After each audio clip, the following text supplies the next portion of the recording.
Hey, you didn't think I was going to disappoint you, did I? Did you? No, I won't do that. I've still got 2 more videos after this. Damn. Yeah, some more llama ass reactions, because, yeah. I just finished my dinner. And, yeah. Without further ado, let's get straight into the video. Remember, subscribe to me and PS4 Gamer. And YTK Vids for the fun. You know, why not? And, yeah, let's get right into it. No. School lockdown stories.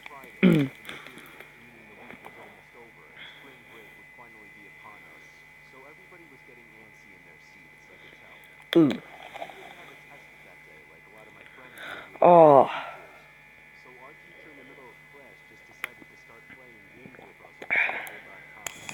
Sporkle. What about Kahoot?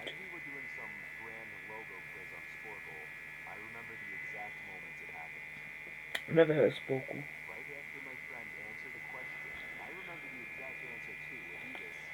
Hmm? What's an Adidas?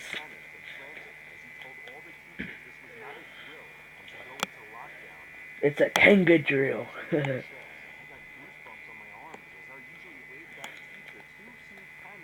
I like laid back teachers, but at the same time, I like teachers that actually care about your, learning, the education.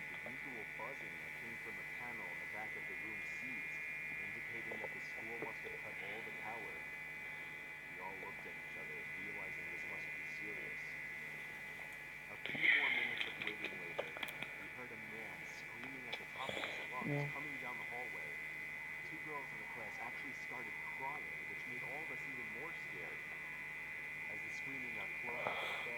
Last video I wasn't scared, but this one's getting scary.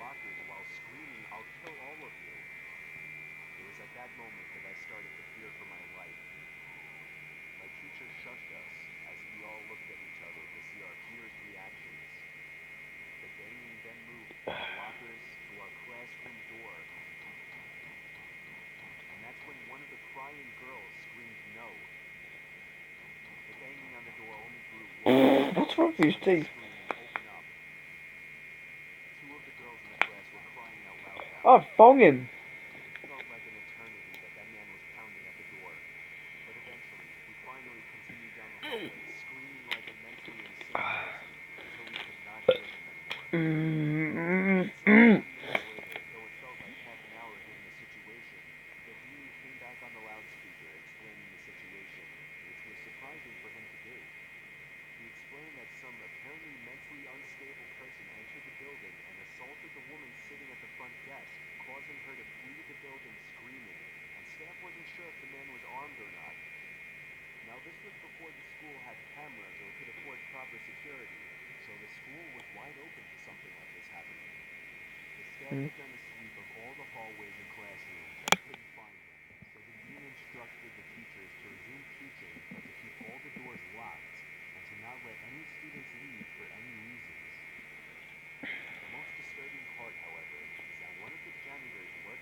Oh yeah, nah.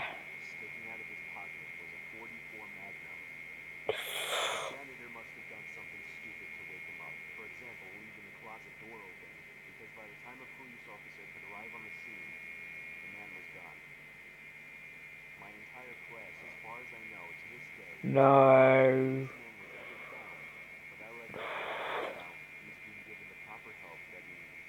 I'd like to think that Frankie's holding him up with a thong, just gone spanking him. You should have just spanked him. Let's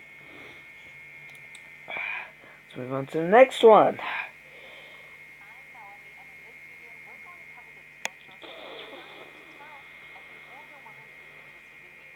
Yeah, nah, I'm good. I'm good. Scary true horror stories in there. Oh, okay, so it's not categories.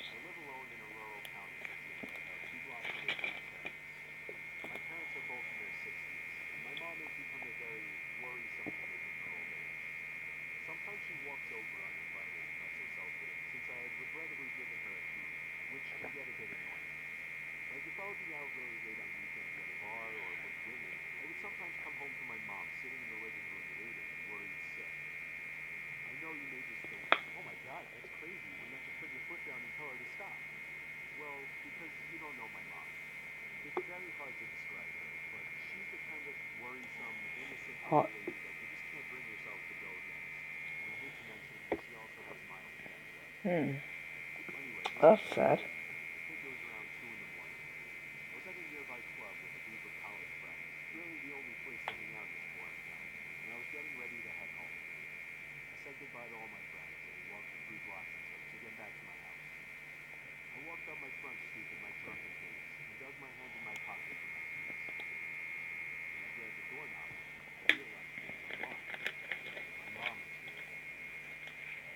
I quietly opened and shut the front door, locking it behind me. I thought that was I a went upstairs person. to the kitchen counter and found a note written in my mom's handwriting saying, "You forgot this at our house, next to the box of khakis and cake my parents gave me once." I Yummy. didn't see my mom anywhere, so I assumed she must have gone upstairs to sleep in the guest bed until I got back, which is something she would commonly do anyway. I then heard footsteps upstairs, confirming it, and that's when I sighed once again. 27 years old, almost 3 in the morning, and she still has to wait up and treat me like a child.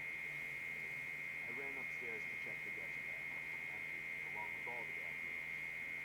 I was afraid Mom was having one of her episodes due to her condition, so I ran to the phone to call my dad. After 4 rings, my dad picked up in a drowsy voice, asking what the hell is the matter. After I told him that I heard Mom wandering around upstairs in my house, there was a short pause, and then he said, "That's not possible. She's sleeping right next to me." My mouth fell open as I turned my head to face the dark upstairs, and just barely by the light provided by the kitchen, I could see a head peering around from the corner at the top of the stairs. I screamed into the phone as I ran out the front door and down the street to my parents' house, explaining to my father on the phone. My dad told me, "I'm gonna call the cops," and hung up. Oh I no. made it to my parents' house. You probably wouldn't have heard any of that, but basically, so what happened was, first story, crazy man was screaming that he was going to kill everyone and was banging on the doors. And basically, they found him with a gun in his pocket. They always forget to do that audio check. And second story, oh well, this one, his mum has dementia, and she lets herself. Now, same time, he thought that someone was in there, and his dad said no, that his mum was next to him. So yeah, apparently some random person. My mom was already waiting at the door, worried sick. My mom explained that she did come over to clean my kitchen a little bit and to bring over the cake they didn't want. 2 police cars pulled up in front of my parents' house, where they escorted me and my dad down the street to my house. 1 officer stayed outside with us, while 2 others went inside to investigate. It felt like 15 minutes before they came back outside and said it was clear. They checked the crawl space, the attic, everything. There was really nothing for me to report, other than the door was left unlocked and I saw the outline of a head upstairs before I ran for it. Still, I didn't feel safe sleeping in there that night, so I went back to my parents' house. Me and my dad are certain that my mom simply forgot to lock the door when she left, as her memory has been getting worse over the past few months. My dad has been stopping her from coming over alone from now on, which makes me both sad but also relieved. Some nights I still get paranoid that whoever was in my house that night never left, and is still hiding in here somewhere.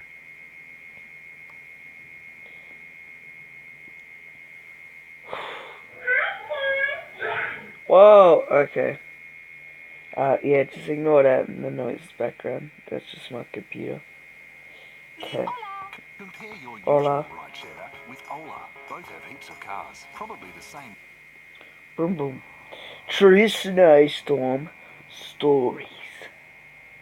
My name is Ethan, and I'm a photographer. I took a trip last year with my wife to the Colorado mountains for an art project. My wife is also an avid skier, so she talked me into adding skiing into the trip.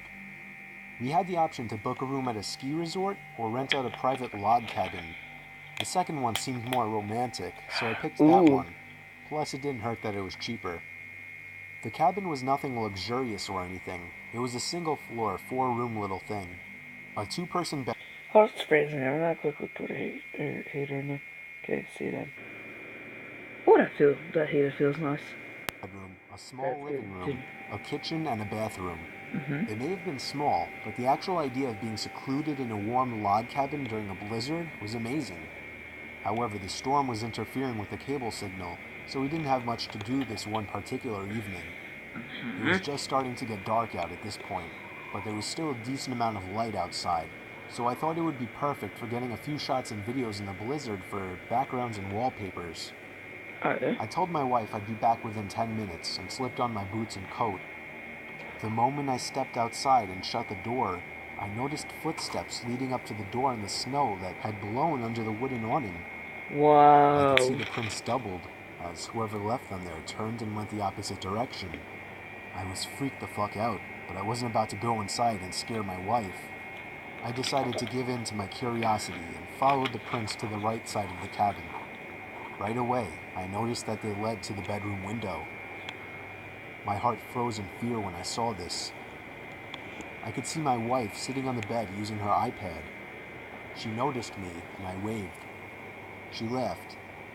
I continued to follow the footprints around the cabin to the other side. They led to the living room window on the other side. This heater feels really nice. Do not cover. Okay, I'm trying not to cover it. Okay, let's continue. Someone was stalking us. But how long ago was the question? Whoa. I found myself standing there for a good minute asking myself if I should follow the footprints anymore. For whatever reason, I decided I would. They were now leading away from the cabin. I knew I was following the prints to where this person was going, not coming from, simply by the boot marks. I followed the prints away from the opening and into the trees. That was where I saw him. A man wearing a black coat facing a tree, slouched down looking at the ground. He was still as a statue, and I could see the snow piling up on his hood and shoulders. I froze in my tracks, trying not to make a sound. That reminds me of the, what's it called? The Shining. It sucks, but yeah, it reminds me of that bit where he's like chasing his kid to kill, and like snow's piling on top of him as he goes insane. Then he just freezes to death. I would have thought to ask him if he needed help otherwise, but this guy was just standing there not doing anything, like some kind of deranged freak. I Oi, started to no, gradually that's move rude. backwards without even turning That around, mean? making sure this man didn't turn around or notice me. When I got at a visual distance, I turned around and stomped through the snow back to the cabin. When I slammed the door shut, my wife came over to see what was wrong. I saw worry in her eyes. I guess she saw the worry in mine. She knew I saw something, and after a few minutes of harassment, I finally told her what I saw. She immediately started packing her things, telling me we're leaving right away. I told her no, we're not going anywhere. That's an I overreaction. would not get a refund for leaving early, and I wasn't about to up and leave just because some weird guy was walking around outside. She made a point of locking both locks on the door and making sure all of the windows were sealed shut. For the rest of the night, we read stuff on our iPads. I reviewed the pictures and videos I had taken so far. We turned out the lights early as there wasn't much else to do. What if he's still out there? I remember my wife asking me. There's no way he's still out there, I then assured her. Listening to the wind blowing outside, along with the small flakes of snow hitting the windows, was strangely relaxing, and I knew I'd be able to fall asleep quickly. Yeah. Except if it wasn't for the knock at the bedroom window. We were both still awake, and we both knew it was a knock from a person. I ushered my wife out of bed and out into the living room without turning on any lights. There was nothing to use as a weapon whatsoever. Our only option was to run before something might happen. I told my wife we'd have to forget our luggage and make a dash for the Jeep. We slipped on our boots and coats in the dark in a matter of seconds, and when we heard a knock at the living room window from the opposite side of our car, we took that opportunity to run. I pressed the unlock button, so grateful I chose to have remote locks on my Wrangler, and we hopped in. Yeah, but yeah, might as well. Because, you know, sometimes when you go like at snow places or dirty places, you know, full of dirt and everything. You know, the lock bit will get jammed. You know, it's super hard. And when in situations like that, you'll need that. The car started with ease, and as soon as the headlights flashed on, the man was standing facing the log cabin on our side now. Not a window, just facing the wall of the cabin in the same position I had seen him in earlier, as if he were hiding his face. We drove to the nearby ski resort without much trouble in the Jeep. We stayed there for the night and went back the next day to the log cabin to collect our things we left behind. He wasn't there. Right, okay, so I thought they would like just left the iPads and everything there. Their clothes. Hey, this one is a Christmas This story horror took place story. about 5 years ago on Christmas Eve night. It was around 1 in the morning, and I had just finished placing presents under the tree. I went upstairs to brush up and everything, then came back downstairs to the kitchen to get a glass of water before bed. My son Jake, who was 4 at the time, was standing by the stairs leading to the basement. I asked him what he was doing up so late. He pointed down the stairs and said, "Santa." I picked him up and carried him back to his room. I took a glass of water and went to bed. I woke up around an hour later to my son running down the hall outside my room. I almost got scared Sighed, because I thought it was like someone else. got out of bed. As I was going down the stairs, I saw Jake by the tree looking at presents. Then he ran past me into the basement stairs again. He pointed down the stairs again. This time I looked down the stairwell, and my heart dropped as I saw a black figure sitting on the bottom step. I almost screamed, but I somehow held it in. I pulled my son Okay. quietly away from the basement door and closer to the front door of the house. I moved my hand away from my son's mouth to reach for the lock in the doorknob. I tried to pull the door open as quietly as possible, but it was pointless. The squeaky hinges let out the usual ear-piercing screeches, and I cringed in my mouth and eyes as I did. Suddenly, there were heavy stomps coming from up the basement stairs. I screamed and pushed open the storm door and practically threw Jake outside. Oh, We that's shut a bit both harsh. doors behind us, and we ran to the neighbor's house. I rang the doorbell as fast as possible, probably 30 times before they answered. After that, we went inside and stayed there and waited for the police. Whoever that person was gone, though, as determined after the police conducted a thorough investigation of the house. I ended up lying to Jake, telling him that actually was Santa Claus, but a few years later, he remembered the incident and became a little more wise to what actually happened. Jeez. Imagine being that young, having gone through that. Yeah. Well, that'll be it for the video. I hope you enjoyed it. I shall see you all in the next video. Bye bye.